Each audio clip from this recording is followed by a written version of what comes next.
Becoming a millionaire might seem impossible, or if not impossible, at least like something that would take a very long time. But the truth is that becoming a millionaire isn't nearly as hard as it sounds. Sure, it might still take years, but with the right daily habits, becoming a millionaire really is inevitable. My name is Charles, and I use this YouTube channel to help regular people reach financial freedom.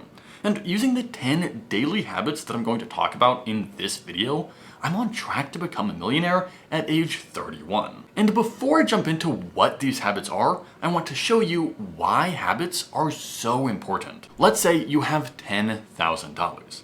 If you became 1% wealthier every day for a year, then at the end of it, you'd have over $370,000. But if you became 1% less wealthy, then you'd have just $255. And it's your small daily habits that make you 1% better or 1% worse. So with that in mind, let me explain the 10 daily habits that will make you a millionaire. And the first one is something you might already be doing. After all, you're watching this YouTube video. So let me explain why that's so important. I've said before that the greatest advantage I ever had in life was having my parents teach me about money. They had to learn so many lessons the hard way, and they wanted to make sure that I didn't have to repeat all of their mistakes to get the same lessons. So for as long as I can remember, my parents were teaching me about money. And after I'd learned everything I could from my parents, that's when I discovered the Mr. Money Mustache blog. This is an early retirement blog, and it completely opened my eyes to a completely different type of life. And then, even after that, I was able to study personal finance in college. And these lessons made a huge difference in what I thought was possible and my personal relationship with money. And that is why it is so important to just spend time learning about money. Even if that's just a YouTube video, one chapter from a book, or a podcast in the background. But honestly, what I think is best is talking about money with other people. I think it is so important to build a little community of people who you can talk to about money. And that should be coworkers, friends, and definitely family. No matter what you do, don't let money be a mystery. But one of the best habits that my parents instilled in me is that every time I made money or spent money, I had to keep track of it. I just had a little 3x5 note card, and every time I put more money in my wallet or took money out, I had to make a line on that little note card indicating what had happened. And these days, it's just natural to me. I don't use a 3x5 note card, but now I just have a spreadsheet. And by the way, if you don't already do this, I put a spreadsheet in the description that you can download for free. This truly is one of the most important habits you can build. And these days, it's so ingrained in me that I don't even think about it. And what's even better is that this is actually fun to me, because I'm genuinely curious. And there really are two reasons that having this data is so important. For one, if you aren't saving enough money to reach your financial goals, then this data will show you exactly what you need to do to change it. And you might think that you know what you're spending your money on, but you might be surprised. Every single person who I've got to start tracking their expenses has been surprised at how much money they spend on some things that they didn't think they spent that much money on. But what's maybe even more important is that if you collect this data, you'll be able to see how much money you need to be financially free. And that's because how much money you need to be financially free depends on how much money you spend every year. So until you know what you spend, you'll be completely in the dark. And tracking your expenses also helps with this next habit. What I want you to do is think about how a grocery store is laid out. If someone wants to buy a gallon of milk, then they probably already know that they're going to buy that gallon of milk before they even show up to the grocery store. So that gallon of milk is way in the back corner. But grocery stores know that they can often convince people to buy something which they hadn't planned on buying when they got there. And this is especially effective for really small expenses, like candy or gum.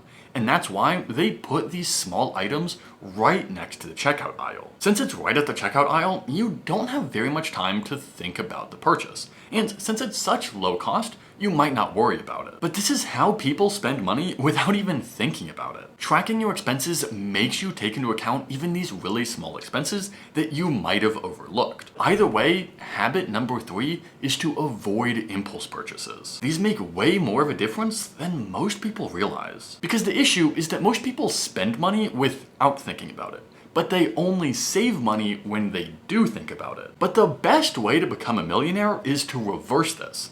You want to add friction to spending money, but you want to make it as easy as possible to save money. And one way to do this is to make sure that you're saving money before you even have a chance to spend it. So here's how you actually do that. With just a couple clicks of a button, I can max out my contributions to my 401k and to my health savings account before that money ever gets deposited into my bank account. And I can do the same thing with my personal investment account. I can automate my transfers so I'm always investing my money without having that money sit in my bank account waiting to be spent. And this is how I automatically save thousands of dollars per paycheck without ever having to think about it. And this is why habit number 4 is to automate your savings and your investments. You want to minimize the difficulty of getting your money working for you. But again, this does require you to track your expenses so that you know how much money you can safely automatically save. For some of you, that might be thousands of dollars per paycheck, but for others of you, that might only be $100. And that brings us to habit number 5. Because a huge challenge is that people get demotivated. They set aside a few dollars a couple of times, but it doesn't feel like it's making a big difference. And I remember feeling this way too. Even though I knew I was saving money, it just didn't feel like I was going anywhere.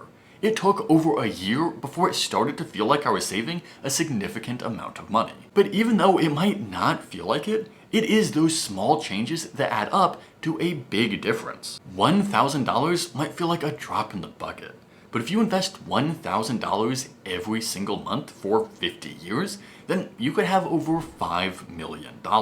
And what you will see is that the vast majority of your wealth will be built later in life, and this is because of compounding. Your money turns into a snowball where it grows faster and faster with time. But this is why it is so important that you stay motivated in the early days, even when those small changes don't feel like they're doing anything for you. And I think the best way to stay motivated is habit number 5, which is tracking your progress. Once you see that it's making a real difference, it is so much easier to stay motivated, stay the course, and keep saving money. But it's one thing to track your progress, and it's another thing to make sure that you're actually going where you want to go. This is where I use the CMG system. First is challenges.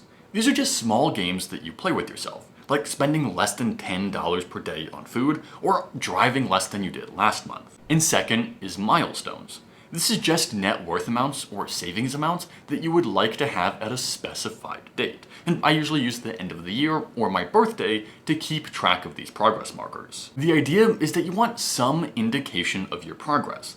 The milestone itself might not be that important, but you want to know that if you hit that milestone, you're on track to reach your bigger goal. And hopefully you do hit your milestone. But if you don't hit your milestone, then that's an early warning that you might need to make some changes if you want to get to where you really want to go. Because third is the end goal. For me, my end goal was to be financially free before I turned 30 years old. When I started, this felt really far off, but it is nice to check in on my progress and see how much closer I'm getting. But whether you use the CMG system or not, the important thing is that you review your direction and make sure you're going where you want to go. If you aren't on track, the most important thing is that you spot that early so you have time to make adjustments. But if you are on track, the most important thing you can do is to just keep going. Getting rich is not sexy. It's actually usually really boring. It can take years and often even decades. And that's why you have to constantly remind yourself of why you're doing what you're doing.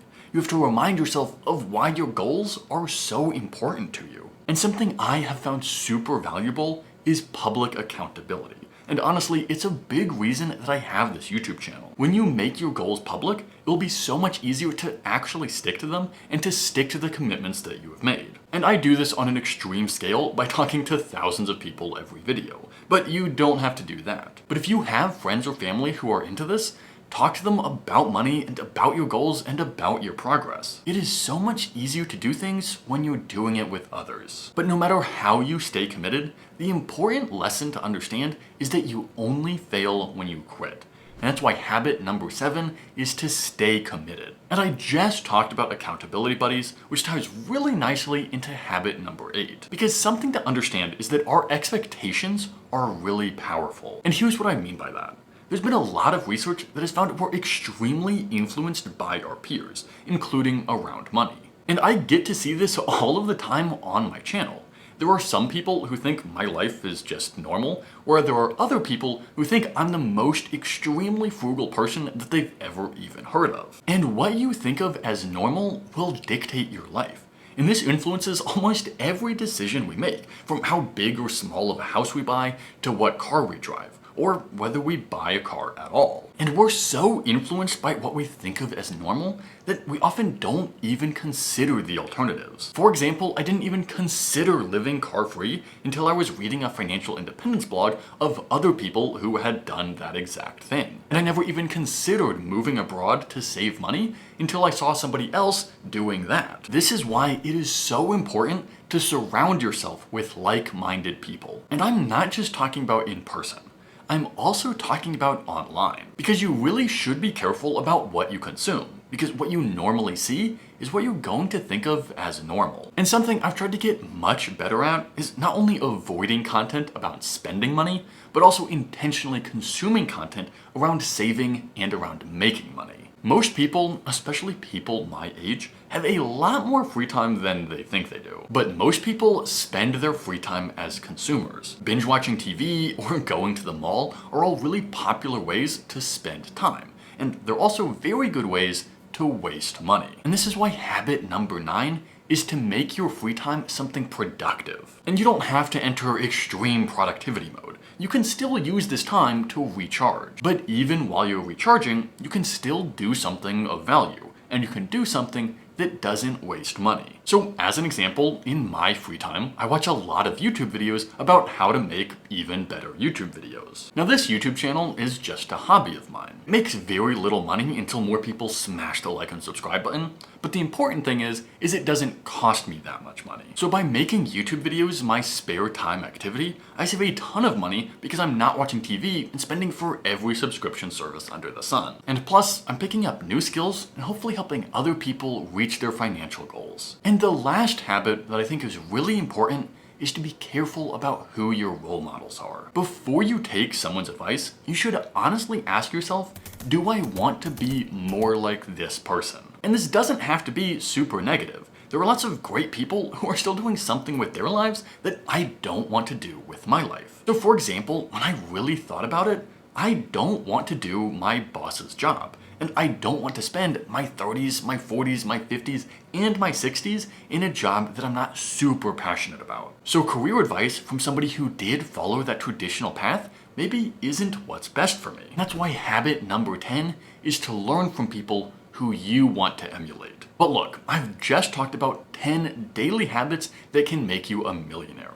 But the truth is that learning which habits to build is only the first step. What's much harder for most people is actually building these habits.